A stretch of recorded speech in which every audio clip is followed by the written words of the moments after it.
Hello and welcome to Undercurrent. Now, with summer coming along so rapidly, why not ditch the rigours of the daily traffic grind and actually take your bicycle to work? Undercurrent debutante Rachel Northover reports on Ride to Work Day, which is coming up on October the 12th.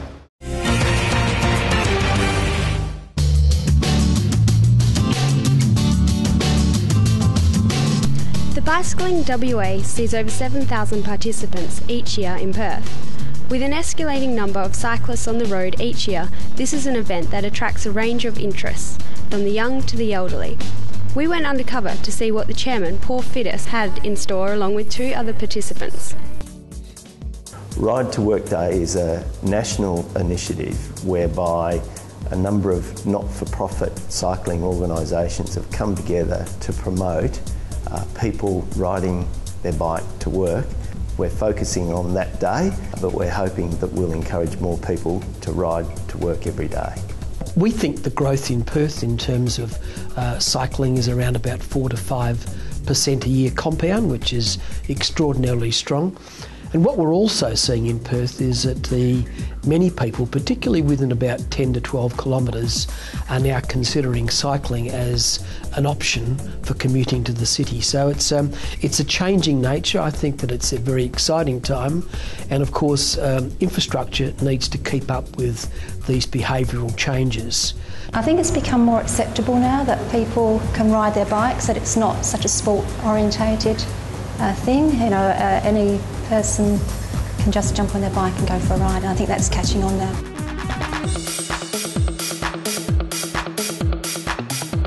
I've been participating in the Ride to Work event for 2 years now, but I've been riding to work nearly every day for the last 3 years. I wanted to do something for the environment, so I decided to start riding to work. There are so many benefits to it. You're saving money, you're helping the environment, you're staying healthy mentally and physically, you're increasing productivity. You don't have to get up early and do your exercise, you can incorporate that into your day. The motto of Bicycling Western Australia is more people cycling more often, and as part of that we're a community-based organisation. We're here to encourage people, whether they be recreation or for transport purposes, to jump on their bike because we need it. Our community needs it for environment, for the health of our community, and we would just love to see more people cycling. You can ride to work, you can ride to the shops. It's not, sport orientated, as I've said. It's good for fitness, it's good for the environment. You don't have to get caught in the traffic. There's lots of benefits of riding to work. I would like the government really to step in and seriously consider removing one lane from a road and making that into a cycleway. We'd like to think the next 5 years we'll be putting further investment within that 10 to 12 kilometre radius of Perth to make sure that all cyclists have both a comprehensive and a continual route to come to the CBD. So a lot of work there. Our Minister, the Minister of Transport, will be finalising, we believe, a discussion document, a bicycle plan for the next 20 years for Perth, and I think that will be, again, highlighting real opportunities for further investment and further growth in cycling in Western Australia.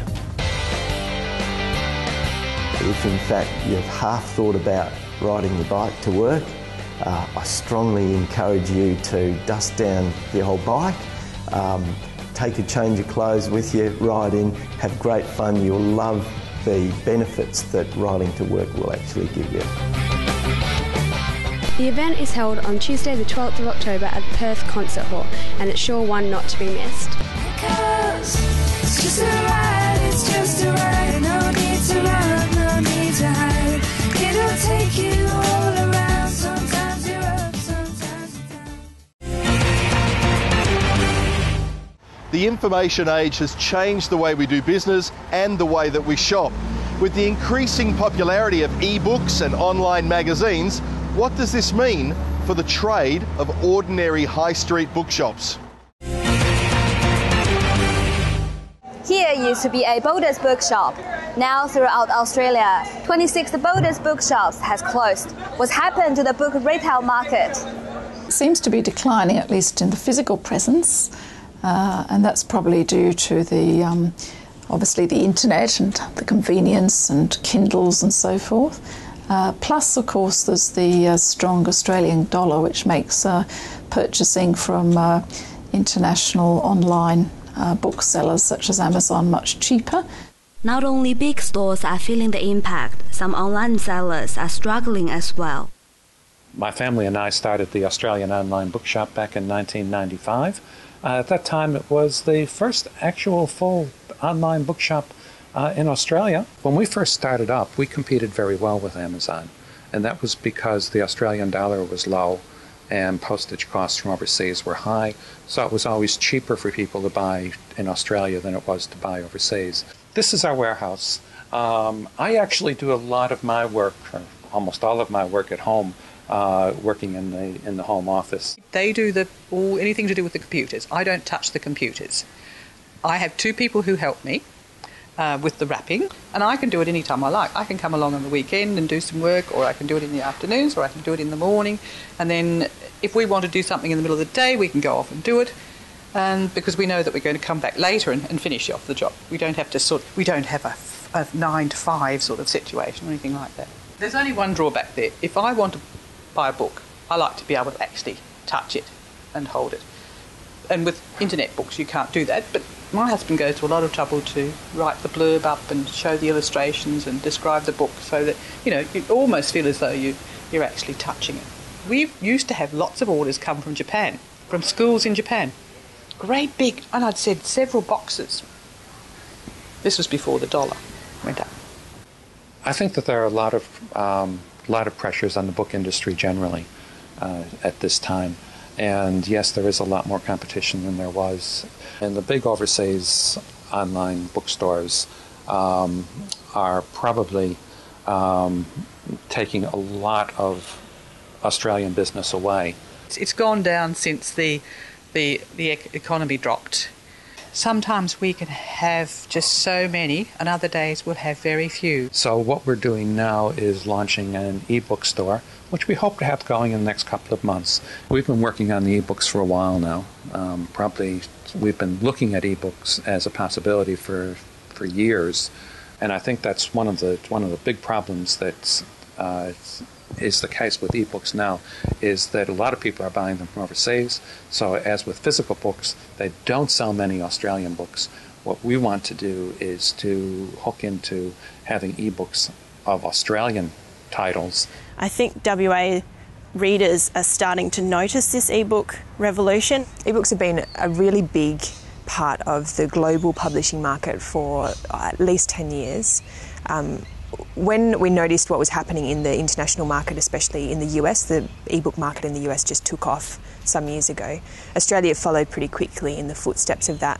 The plan is to be able to, once we publish a print book, to have an equivalent e-book available for people who want the choice. I think that's really what the e-books are. It's not necessarily one's going to overtake the other. There is an increase in how many people are buying e-books. In Australia particularly, it's been a really sharp rise. But most people I speak to, at least, they still love a hard copy book.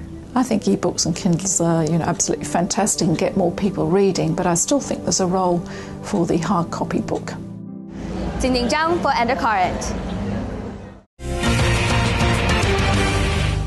It's often said that there's only two things in life which are assured: death and taxes. Now, death's going to happen to all of us eventually, but when it comes to taxes, we're hearing rumour that the GST rate may actually go up. What do you think about that? We sent Sarah Miller to investigate.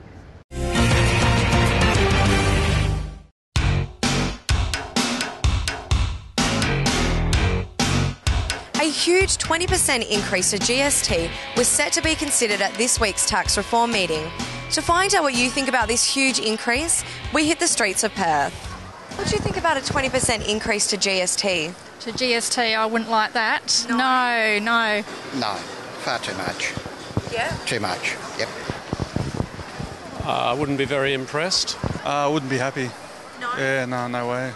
10%'s enough, I reckon. We get taxed enough, so You know, we pay flood levies, we pay all other taxes. They want to bring in a carbon tax. So, I mean, how much can you tax the people? They're already struggling to make ends meet. So, where are you going to get 20% from? What would you think about a 20% increase to GST? Sucks. Yeah. Yeah, I think so. It's already enough, the increase in the local tax and the local costing on everything. So that's all we need is a 20% GST. There's been talk about reducing taxes in other areas such as motor vehicle taxes and payroll taxes. But is there really any point, do you think, if the GST rises by 20%? Well, it's really going to be a tax on consumption then, isn't it? You're going to basically tax consumption, and the economy is already bad as it is. Retail sector's suffering. So you increase a tax on consumption, where does that leave retailers when people can't afford to spend money because taxes are so high? It would definitely affect retail, and that's the main thing. I don't think it'd be a good thing for WA anyway. And especially in Western Australia, which is, you got the mines and theoretically everything seems we make a lot of money. But, you know, I'm a small employee. I've got my own business, a catering company, and I find it very hard. I lost probably 20% of the business in the last couple of years. In what areas or industries do you think the government should be considering tax reforms?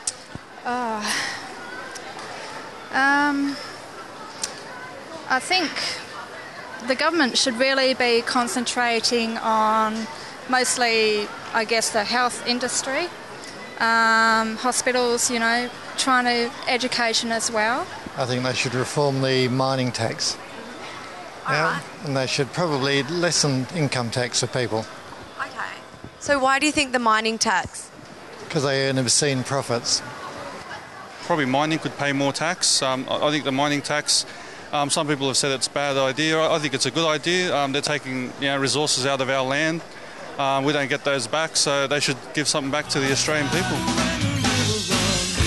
Most people are appalled to find out that such a large increase to GST was even being considered, and believe that tax reform should be made in other areas and industries.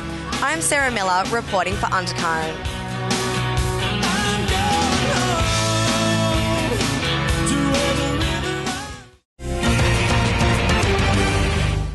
Now don't go anywhere. After the break, Nikita Dixon tells us about drugs that can give you a legal high. We'll be right back with more Undercurrent.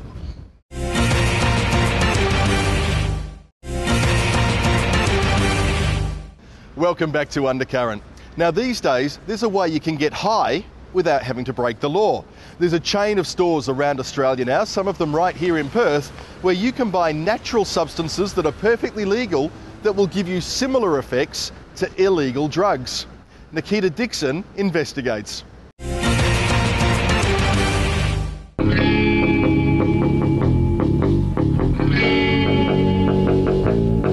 The criminalisation of legal weed replacement chronic has seen some heated debate over the last few months. But has another type of legal high been flying under the radar?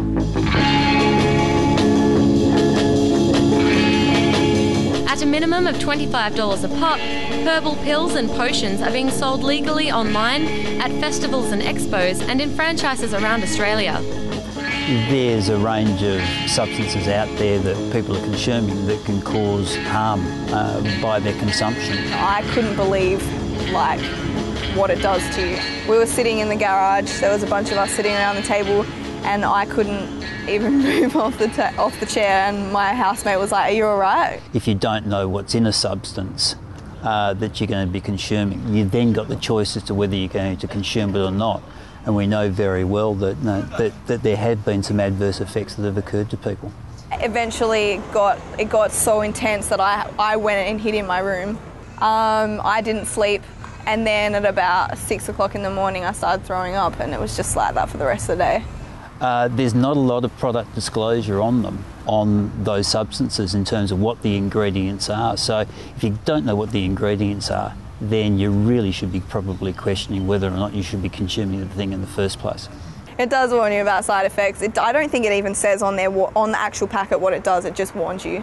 says don't take more than 2 in 24 hours. Yeah, it does have a clear warning on the packet. There's a range of different substances that can be within there. We don't know what's within them. And so there's a fairly good chance from time to time that that's going to cause some adverse effects for people.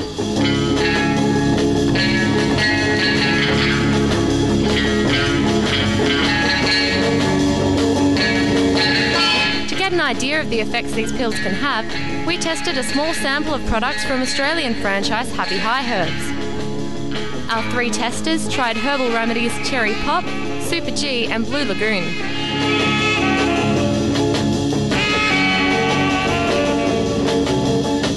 I can feel it all in my stomach coming up, like, it's weird. I'm running out of water. I'm fine, actually. I am feeling pretty energetic and happy at the moment, yeah. I am really dehydrated. I'm feeling really happy, really uplifted at the moment, energetic, stuff like that. I feel really, really weird. Definitely not euphoric. What about love? Or anything like that. You need to listen to some gorillas. Stop it! I feel a little bit sort of like, whoa. Like as if it was like a big bang in my face. The results span from no effect at all to feelings of increased energy and disorientation. I thought that trying the Happy High Herbs would be safer than doing drugs. Being legal, I didn't think it would actually have that big of an effect. Could you describe the effect? It was good for a beginning. The first one I took was really fine. It's just made everything very velvety and smooth, but I tried again with a different thing completely. But that one did not work out so well for me. It worked out well for my friends that were with me. They were fine, nothing happened to them. For an hour things were good. But then after an hour, I felt like every pain I had just suddenly came back. My knees hurt, my stomach hurt, my head hurt, my teeth hurt, my back hurt. Everything hurt, to the point that I was shaking and I'd gone white and I was clammy and sweaty, and I ended up having to go to bed because I didn't know what else to do because I was just crying because I was in that much pain. So I went to bed and I spent probably about 2 or 3 hours in bed just sweating, feverish. It was the most horrible experience I've ever had. I've done a few drugs, but I've never felt like I was ODing. I did feel that I may need to keep people concerned in case I have to go to hospital, because I'd never felt that bad. The main concern surrounding these herbal alternatives is that they don't fit into any particular standard. This means they don't have to be proven as safe for consumption before they're released to the market. Consumers should keep in mind that side effects can vary and you might just get more than you bargained for. I'm Nikita Dixon for Undercurrent. In our next story, Jasmine York has found out about a new way to remove preservatives from wine. Let's take a look.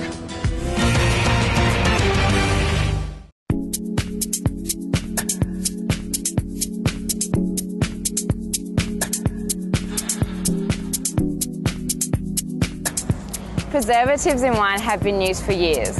There are several adverse reactions to preservatives, such as headaches, sneezing and redness on the eyes. Is there a way that this can be prevented? We cannot forget that wine, even after it's been bottled, it's still an organism which is pretty much alive for its lifetime. So preservatives are added to wine, so the wine remains stable, and for the entire lifetime in the bottle, it doesn't change. These days, one of the most important and most common ones is sulfur dioxide, also known as SO2 or preservative number 220. We also use quite often sorbic acid, which is known as a preservative number 200, and also ascorbic acid, or in simple terms, vitamin C, which is known as a preservative 300.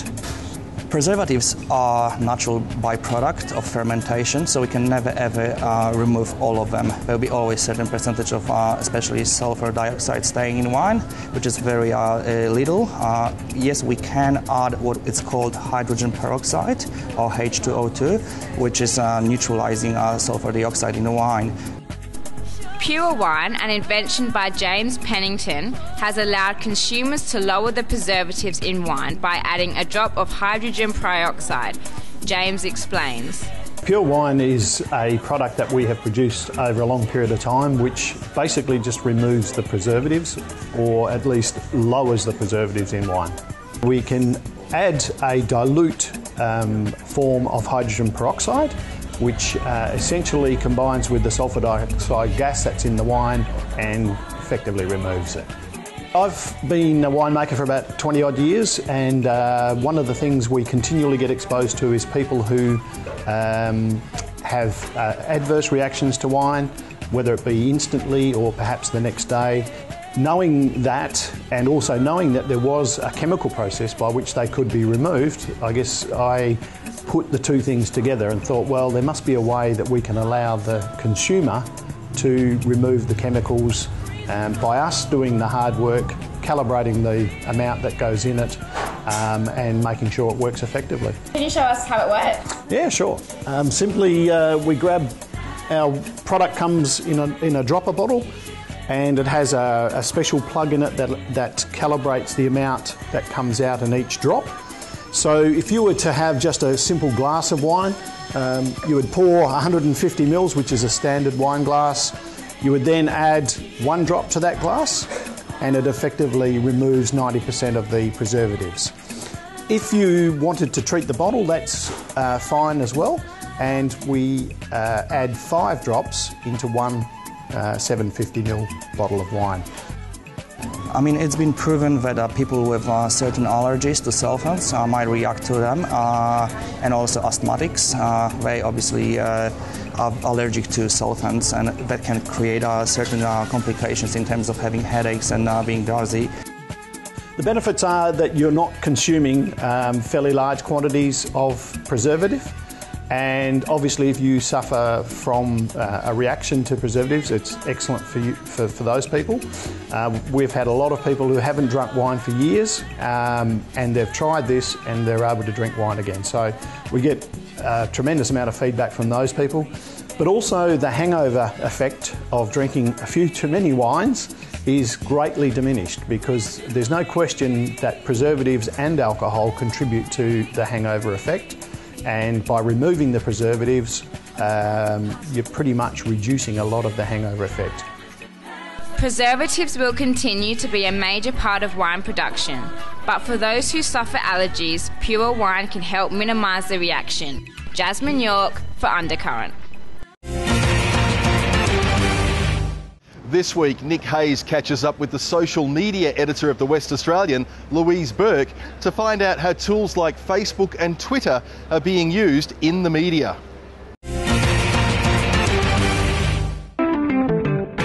Is it true this program was brought to you by WA's most trusted car dealer, John Hughes? Absolutely.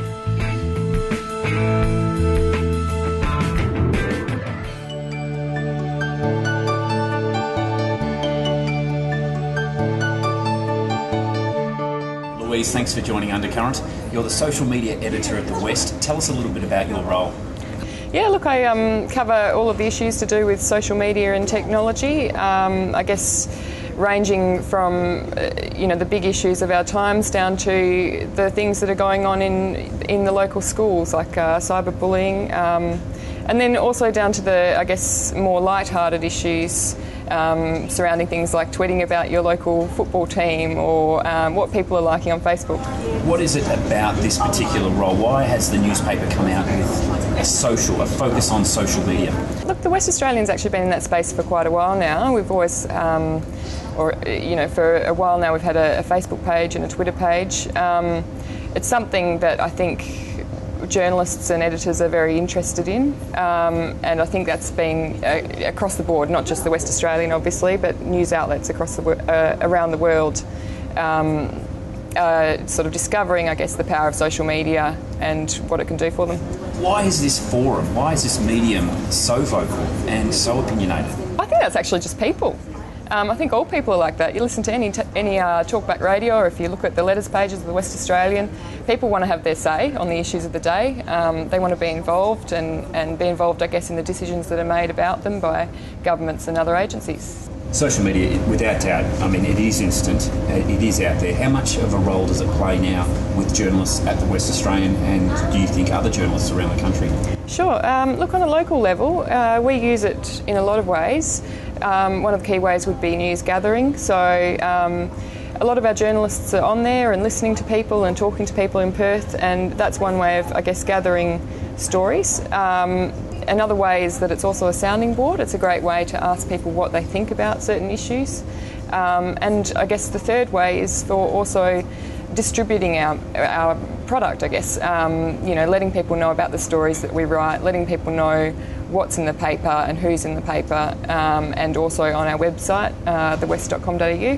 What kind of audience are you demanding there, or what kind of audience do you actually get through tweeting? Look, it's really interesting. It's very diverse. I think there's a bit of a perception out there that social media is mainly used by teenagers, which is definitely not true. I think in our experience it ranges from, there is some teenagers on there, but it probably ranges up through university students through to people in their 20s, 30s, 40s, 50s. I think I've probably met a few people in their 60s and 70s who are using Twitter, and they're from all different walks of life. Who are the most influential people in Western Australia on social media? Oh, look, I wouldn't want to name names because it might make somebody jealous. Look, I think there's actually many very influential and interesting people on there, and they come from all different sectors. And it also depends what you think. It depends what influential is, I guess. So you've got certain people who are on there who have a lot of followers and they tweet a lot. Western Australian politics, have we got many politicians on social media? No, very few so far. Compared to the eastern states and to, I guess, federal parliament, we've got very few. There's only a scattering, I guess. What is the future for social media here in Western Australia? Is it going to keep going, or have we sort of come to an end? Oh, no end date. Look, I think the only thing that you might see ending is certain types of technology, but that will be when other technologies come in to replace them. I think social media is only just in its infancy in many ways. In areas like Twitter, we sort of are slowly, I guess, reaching some form of critical mass where it's becoming known to the general population and people are getting on there and checking it out. But I think it's got a long way to go.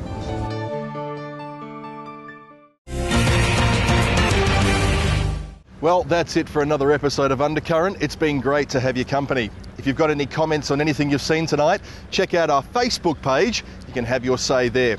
Other than that, you can catch me again at 3 p.m. on Sunday on 6PR. We'll see you again next week. I'm Jason Jordan. Good night.